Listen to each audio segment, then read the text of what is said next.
اصل کې د هیډ چې کوم دی او زموږ کوم ټیچرز چې دي د هغو مین مقصد په دې خبرو کې هم ټارګټ ول سټوډنټس د هغې نه علاوه چې دی نو د هغو ټارګټ ول د هغو پیرنټس. د سټوډنټ په حوالې سره مونږ دا ویلي دي داسې پروګرامز مونږ چې دی ټایم په ټایم باندې مونږ ارینج کوو او هم په دې غرض یې ارینج کوو چې یاره په کم سټوډنټس کې کم کم ایبیلیټیز یې هغه راوځي په هغې ایبیلیټیز کې چې دی نو مونږ هغه سټوډنټس انکریج کوو او د را روان وخت لپاره چې دی نو هغه مونږ موټیویټ کړو دغې خبرو ته. د هغې نه علاوه نننی پروګرام کې مونږ پیرنټس ځکه انوالو کړه چې یاره هغو هم راشي د خپل سټوډنټس چې د هغو کوم اکټیویټیز دي هغه لږ شانتې د هغې ججمنټ وکړي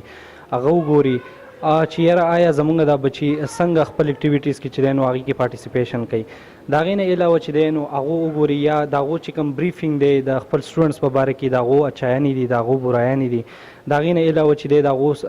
موټیویشنز دي چې یاره آیا مونږ خو هم په دې سټوډنټس باندې په سکولز کې لږ شان توجه ورکوو خو د دې نه علاوه د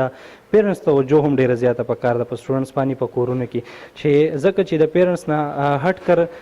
یو شی هم پاسبل نه دی. د پیرنټس ټایم د بچي لپاره ډېر زیات یو لازمي شی دی. دې پروګرام د مونږ پیرنټس ډے پروګرام وی د دې دپاره و چې زمونږ په منډې باندې چې دی را روان کوم منډې چې دی په هغې باندې زمونږ ایګزام شروع کېږي خپل انټرنل د سکولو د هغې په باره کې مونږ د پیرنټس سره مشوره کوله چې یاره مونږ د دو سینټر کوم ځای سلیکشن وکړو چې آیا مونږ د دو دا ایګزام چې دی دا په خپل سکول کې واخلو. مطلب دا دی چې دا کله ماشومان چې دي 9-10 ته ورسي د هغو په ذهن کې ډفرنټ سوچونه راځي چې یاره د بورډ امتحان به بهر بهالي پردي استادان به بل څوک به پیپر راغی نو موږ هغه سیستم چې دی موږ د دې وخت نه دوی ته شروع کړو چې د کمې پیپر چې دوی له موږ جوړوم دا د موږ د اسلام آباد نه موږ د تیاری راځي په هغې کې مطلب دا دی چې نه د ټیچر انوالومنټ شته نه د سکول د منیجمنټ انوالومنټ شته نه حتی چې زموږ پرنسپل د هغې نه هم نه خبر خو چا چې جوړې کړي دي هغو پوه شه او هغې له چې دی نور سټاف به راځي د هغو نه به هغه پیپرې اخلي نو مطلب دا دی چې د دوی سره چې دی موږ ته به د هغې سټوډنټ پته ولګي چې یاره د هغو لیول څه دی. مطلب خو به مخکې داسې سیسټم و عام طوره دلته کېږي یا نور سکولونو کې هم داسې سیسټم دی چې هغو چې دی خپل ټیچران چې دی هغو له پیپرې جوړې کړي او هغې ته وایي تاسو به دا کوېسچن یاد کړئ یا به ستاسو په پیپر کې دا کوېسچن راځي نو مطلب دا دی هغو په هغه کوېسچنو باندې کار کوي. موږ به داسې نه کوو موږ به اوورآل چې کوم کورس موږ له سلیبس ټیچر د حواله شوی دی د هغې په بیس باندې چې دی هغو به هلته کې پیپرې جوړوي او نه به د هغې نه سټوډنټ خبري او نه به د ټیچر خبري. زه دا غواړم چې یو ماشوم خپله کامیابي د بل ماشوم په کامیابۍ کې ومني. زه وایم چې د دې ماشومانو په منځ کې هغه حسد ختم کړو. اوس دا څونه پروسس چې روان دی لکه که زما په وس کې ونه زه واوي چې یاره فلحال زه اکیډیمیک لحاظ سره هر څه ودروم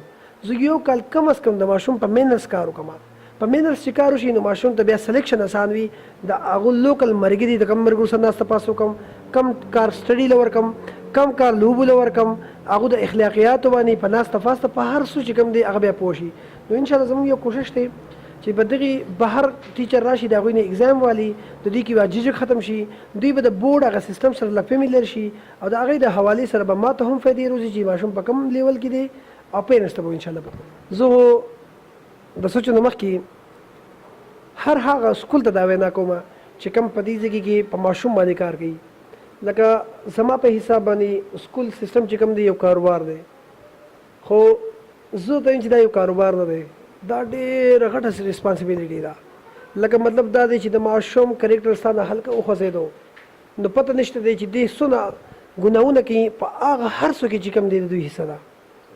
نو زه خو په خپله ټولو ته ریکویسټ کوم چې تاسو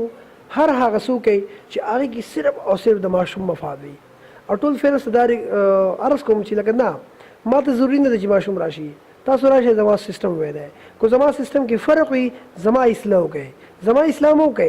راشئ او دلته کې چې دا ماشومان دي دا زمونږ ګلونه دي او انشاءالله په فیوچر کې به د دې خلکو د موږ توقعات کوو چې دوی به زمونږ د دې ملک او د دې قوم دپاره څه ښېګړې کولو کوشش کوي. نو تاسو راشئ د دوی صلاح وکئ. نو زه ټولو خلکو ته یم چې راشئ